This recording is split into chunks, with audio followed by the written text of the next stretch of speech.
Hi, I'm Andrew Douglas, founder and creator of Piper's Dojo and Dojo University, and in today's episode of Piper's Dojo TV, we continue with our epic live Facebook Q&A that we had on March 9th. We hope you enjoy.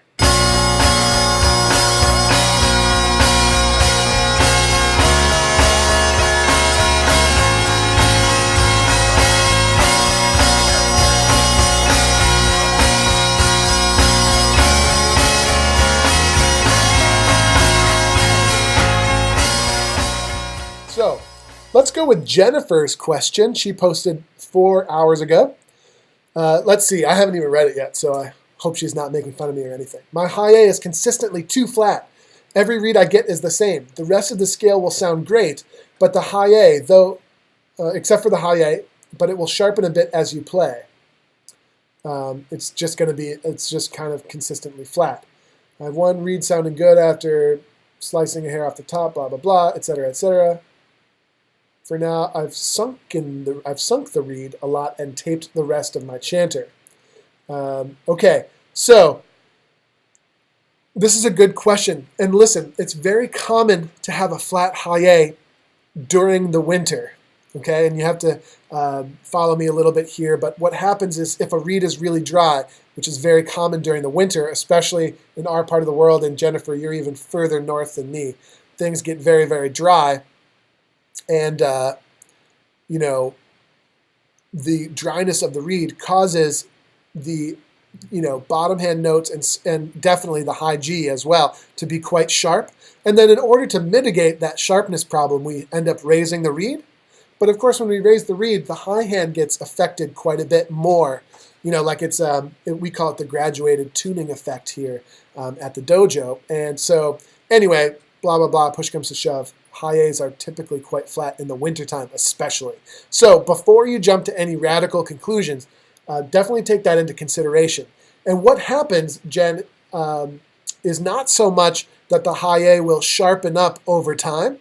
It's that the other notes, as moisture gradually works its way into the system, other notes actually become flatter. So the whole chanter gets brought into balance a little bit better with moisture. Okay, so you should know that's a very common problem, and you should know that sometimes just a little patience will go a long way, and it looks like you're kind of already there a little bit. And then as far as what to do with it, it's the same as I talked to John about earlier. There's a variety of different things. You can tape all the other notes.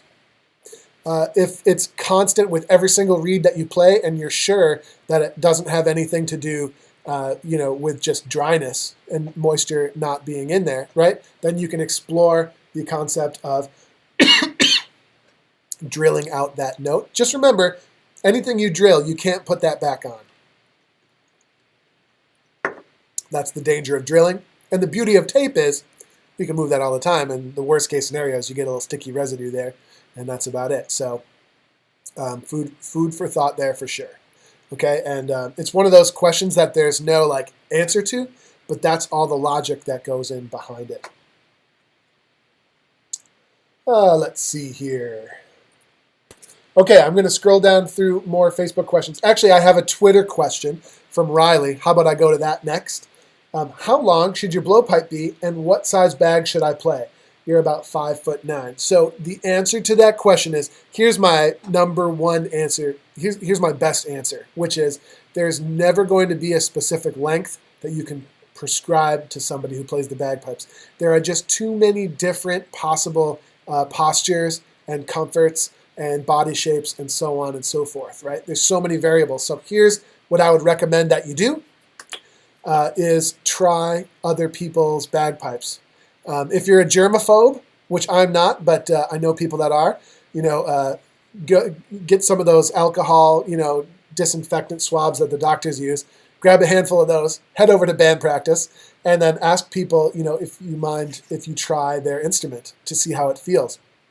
And then you'll find an instrument that feels really good.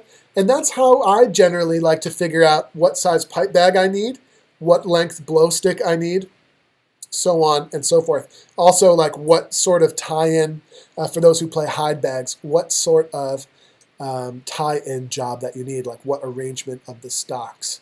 So Riley, I don't know if you're still there, but hopefully that answers your question. Don't try and go for a specific length. Go for trying other instruments and find something that you feel really good with, and that's the general answer to the question. Keep in mind, the longer the blow stick, the lower, you guys can't really see, but the lower your hands will be positioned. Because if you think about the blow stick, right, the longer that is, the further down things are going to be forced. So you want to make sure you don't accidentally end up with your hands too low, which can have a negative effect on your playing. So that's food for thought there. Okay, Riley, thank you very much. You're our only Twitter questioner there. She used the hashtag PipersDojoTV, which is awesome. Thank you very much for doing that. Let's see what else we have. Oh, here you go, Ashlyn. I found your question. You may have already asked me back. So Ashlyn said, this is an amazing question. Thank you very much for sending this in. So not having performed before, and you're about to get your set of pipes, so you're a beginner, which is awesome. What are some tips to overcome nervousness and anxiety while playing on a street corner or family reunion? Okay, so nervousness and anxiety is a very, very real thing. And we just released what we call the Nerve Buster game here, which is an exact system for getting over nerves. And it's a game that has 2 rules, and I'll explain it really quickly to you. But then I would also refer you to, well, at this point, you'd send me an email, or Facebook me, and I'll send you the link to it. But it's a free download that goes into exactly what you need to do. But here's the bottom line: nervousness is going to be there until you have complete confidence in what you're doing. Okay, so how do you achieve complete confidence? Okay, and there's a variety of things. Obviously, you want to get better at playing and you want to keep working at it, but the bottom line is you have to get experience and you have to get a lot of it, because no amount of practice time without that real-world element of pressure, no amount of practice time is going to help you get rid of those nerves. That's the key thing, right? So, Ashlyn, right, how can we gain experience without actually performing? And there's a really awesome method. It's called recording yourself.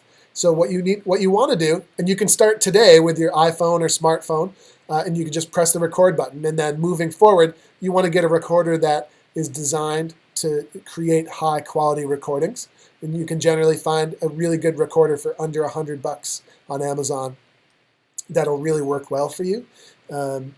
And what you want to do is you want to start to record yourself on a regular basis, because recording can help you simulate the reality of playing in real life. Now, here's the kicker. The Nerve Buster game adds stuff into the mix to help us make that simulation as real as possible. So here are the 2 rules about recording that you have to make yourself follow. Rule number 1 is you're only allowed 1 try when you record yourself. So what you do is you get warmed up, you get everything going, you get warmed up, and then you walk over to your recorder, you press record, and then you play. And no matter what happens, that is your recording. You're not allowed a second take. You're not allowed to start over. That's it. That's the only thing. Because guess what? That simulates real life. That's part of what makes performing so nerve-wracking, what makes the adrenaline spike so extremely high. Okay, and it makes us, it's kind of what gives us the butterflies and kind of makes us want to throw up a little bit, because we only get 1 shot. There are no redos. So that's rule number 1 of the Nerve Buster game. Rule number 2 of the Nerve Buster game is that you take that recording and you send it to 5 bagpipers that are better than you. Which the good news is, as a beginner, you probably know several bagpipers that are better than you. And if you don't, just let us know. We can connect you with people who will be really happy to support you, actually. But that's rule number 2, is you take that recording, you upload it to SoundCloud or Dropbox, somewhere where it's easy to send files back and forth, and you send that file out to people that you are better than. Okay? And you have to do that. You don't give yourself the option to chicken out. Right? Now, if you can follow those 2 rules when you record yourself, okay, if you did that even once a week for the next couple of weeks, okay, let's say the next 4 weeks, if you did that 4 times, that's going to make you that's going to give you 4 high-pressure situations before your real-world performance, right, Ashlyn? So that is exactly how you should get over nerves. That's exactly how I do it. It's exactly how I do it, and I've done it for years. At first, I did it without realizing. I turned on the recorder, and then I would send recordings to my teachers or back and forth to my peers, right? Like Eric Olette and I, when we were both doing solos quite a bit, we would send recordings back and forth. Once you turn that recorder on, you feel the pressure and things are intense, and that's the name of the game. So that's an amazing question, and it's all about simulating that experience for yourself. Here's a question from Norman Barker. His question is, with all the tutoring, this is another sort of dojo-related question. With all of the tutoring, I lost my spot.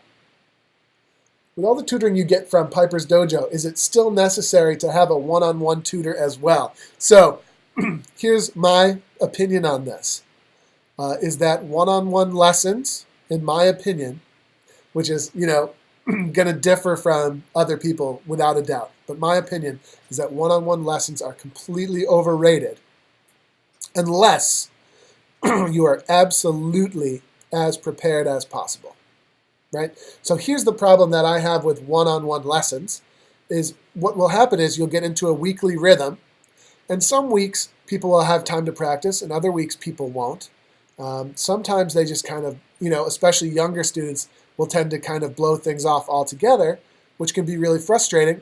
And it ends up being a humongous waste of money when you end up having regular lessons, but you're not absolutely prepared. So the answer to that question, sort of a little bit of a thin margin. If you're the type of person that can be absolutely prepared for a lesson, then one-on-one lessons are absolutely worth it, right? The one-on-one lesson is the point where you say, I've worked on everything I could possibly find on this topic. Here's what I've come up with. What am I missing? That's when a one-on-one lesson is really valuable. What we do at Dojo University, which is what no one-on-one lesson can ever do, is we offer the ability for a person for a very low price. A premium monthly membership is less than one-on-one lesson. And we get the people the opportunity to immerse themselves in, bagpipe music and bagpipe concepts every single solitary day. Whether it be for a half hour or people can watch a couple classes for more than that, or they can, check out a course and really dig in deep. But it offers that sort of immersion, which I think, my opinion is, that's much, much more important. Than one-on-one lessons. But with all that said, right, I became a really good piper largely due to the benefits I reaped from one-on-one lessons with great pipers. And my parents spared no expense, and I'm very, very grateful for that. So I don't want to say one-on-one lessons are bad. I do want to say I think immersion, as much immersion in bagpipe stuff, okay, that should be any beginner or intermediate's number one priority. One-on-one lessons only become a priority for taking what you have developed on your own to the next level. And that's how I feel about it. I think the world in general is heading in that direction a little bit. Not just online learning, but just the idea that, learning has to do with, right, the people who become great pipers or the people who, don't necessarily become great, but who make great strides in their piping, are people who are willing to put in the time without allowing any distractions and to work towards figuring out things on their own. And the whole world, I think, is moving in that direction a little bit. Even math class, so much of it is self-learning, which is, in my opinion, the way it should be, and it's the way that I've learned the things that I've learned the best. Is not so much in a one-on-one lesson, but in a situation where I have to figure things out. So I think that is an awesome question. Thank you very much for chatting that in there. By the way, this is so freaking fun. Thank you so much for tuning in and chatting. This is really, really good stuff. I'm really enjoying myself. And that is true, John. A lot of people who tune in to our morning class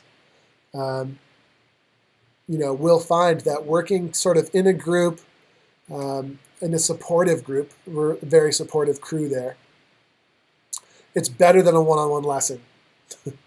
And I don't want it to be too much of a sales pitch, but it's better, and it is way, way less money.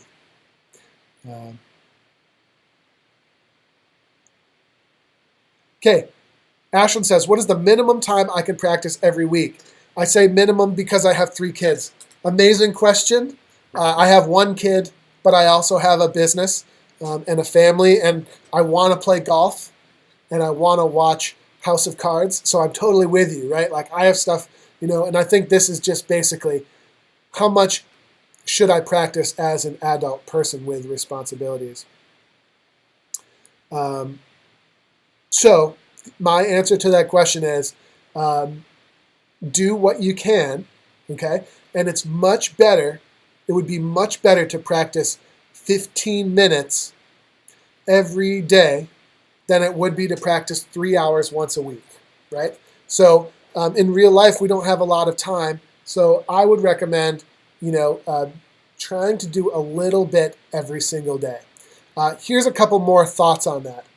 One of the problems that we have as adults when it comes to learning things, and I experience this every day.